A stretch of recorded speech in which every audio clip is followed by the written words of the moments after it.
If you let any gacha game player tell you about their favorite gacha, you will almost always hear them talk about how free-to-play friendly their game is. But whenever it comes to these discussions as to why they're free-to-play friendly in the first place, in my experience it almost always seems to refer to purely the collection aspect. Regardless of what other ways a gacha tries to be light on a player's wallet, so long as a single minor part helps players collect all of their favorite characters, that's the first, and usually only, thing people will bring up. It's because of this, I want to look through the main ways these collection-focused gachas tend to operate, and then contrast that with the different systems that can be put in place that will result in a gacha that focuses more on making its gameplay free-to-play friendly rather than its collection.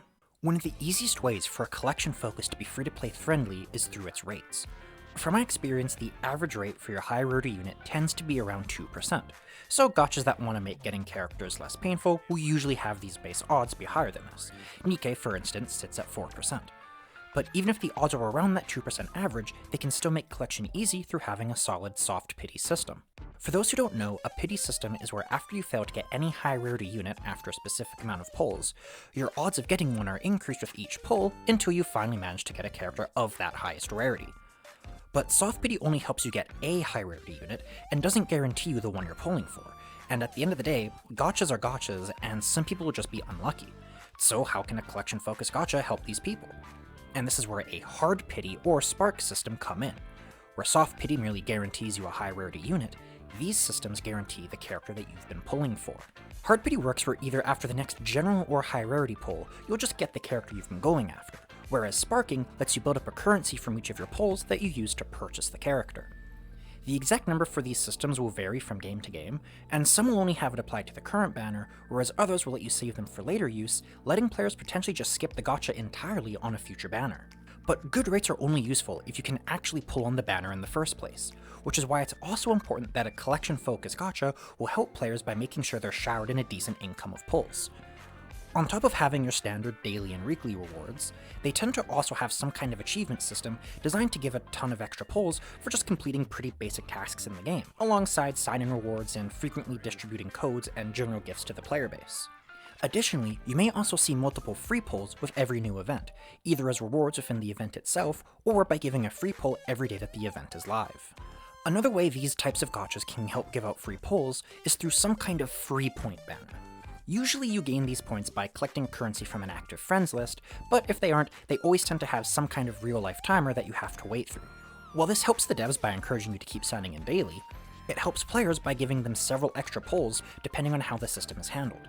The only usual downside these systems come with tend to be lower rates and a more limited pool of characters, but the gachas that are really focused on collection will make these banners a genuinely good option to pull on, with some of them even rivaling other gachas' standard banners. One of the more interesting ways I've seen recently become more popular to help players get characters they're missing is some kind of a wish list system. The way these systems tend to work is that on a specific banner, you can either set one or more characters of your choice to have an increased rate. For Nikke, the standard banner has a wish list where you set 5 non-season or collab characters from each manufacturer to be the one you're pulling for. This type of system gives such a huge buff to anyone wanting to fill out their collections.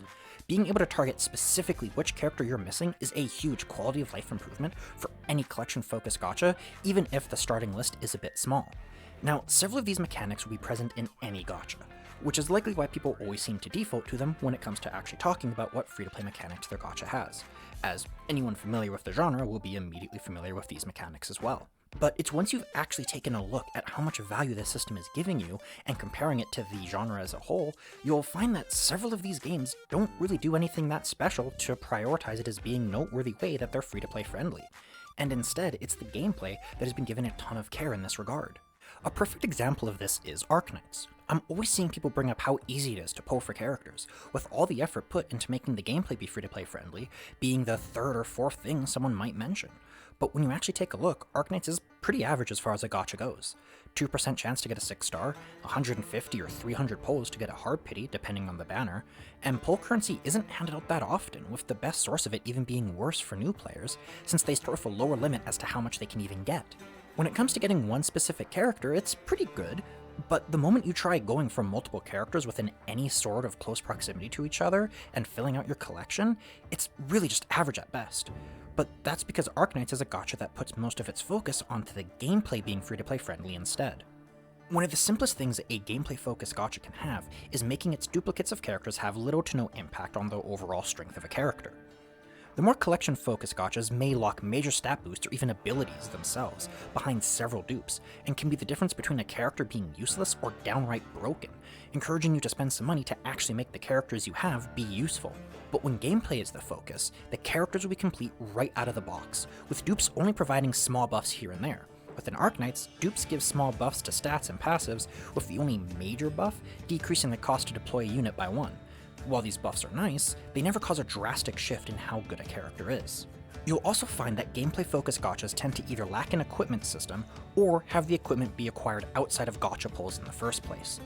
Those who do have equipment will also generally keep the actual strength of the equipment pretty low, working similar to dupes in providing small buffs that are useful, but nothing where you need to get a specific weapon so a character can finally be meta playable, such as Arknight's module system mostly providing small buffs with only a select few taking the worst characters in the game and making them varying degrees of playable. But then you have the most obvious way the gameplay-focused gacha can be friendly to your wallet, and it's by how much of the content on offer is playable without needing meta units, as well as how much of that content tries to push you to pull more in the first place. The most standard of these is by hiding you with several meta walls throughout the game, where you either need to have the newest, shiniest toy to proceed, or have spent ages over-leveling just to stand a chance. Otherwise, the only other content available will be PvP or PvE modes where you compete against other players, and those who have spent more money will just be at an innate advantage, all ways to try to convince you to go back and pull on the slot machine one more time to try to help you beat the other players. But when a gacha wants its gameplay to be as free-to-play friendly as possible, only some of the most hardest content available will start to require you to actually have a squad of meta units, and will likely lack any kind of competitive mode or put very little focus on one if it even exists in the first place. Arknight's high-end content has no in-game leaderboards, and even stops giving rewards for the higher difficulty options, on top of lacking PvP entirely. Truly, one of the most pure ways to see how free-to-play friendly the gameplay is by how much of the game can be beaten without ever pulling on the gacha a single time.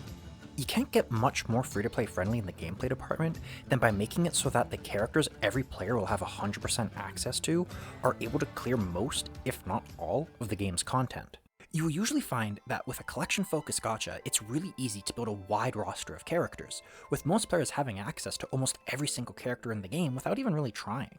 But the individual strength of these characters at a base level will be somewhat low, having the gacha make its money by forcing you to either pull for several dupes of the character, or to try to get some best-in-slot equipment to actually let the vast majority of their characters bring value in gameplay. Whereas the gameplay-focused gachas won't require you to pull more once you've gotten the character, as any further dupes or equipment won't make a noticeable difference in their strength to the average player, and meta units or gear will act more like a difficulty selector rather than a hard requirement. But these gachas will instead make their money through having their players be on a lot tighter of a budget to actually get these characters in the first place.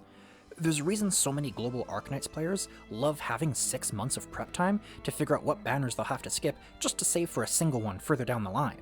Now, ultimately, most gachas will fall somewhere between these two focuses. I mean, even the games I used as examples aren't fully one or the other. It's a scale with the more you put into one side, the less free-to-play friendly you can make the other. But despite this, I see people focusing entirely on a gacha having a single collection mechanic, and claiming that side of the scale is purely why the game is free-to-play friendly, even if the other side outweighs it heavily. Some people may wonder why I feel it's such a big deal to differentiate the two, as at the end of the day, free-to-play friendly is free-to-play friendly. Does it really matter how a gacha accomplishes the goal? But say we have two people. Person A wants to play a gacha that will easily let him collect most of the characters in the game without having to spend any money, and doesn't really care about doing any kind of PvP or leaderboard competition, nor getting stuck in the story while he overlevels.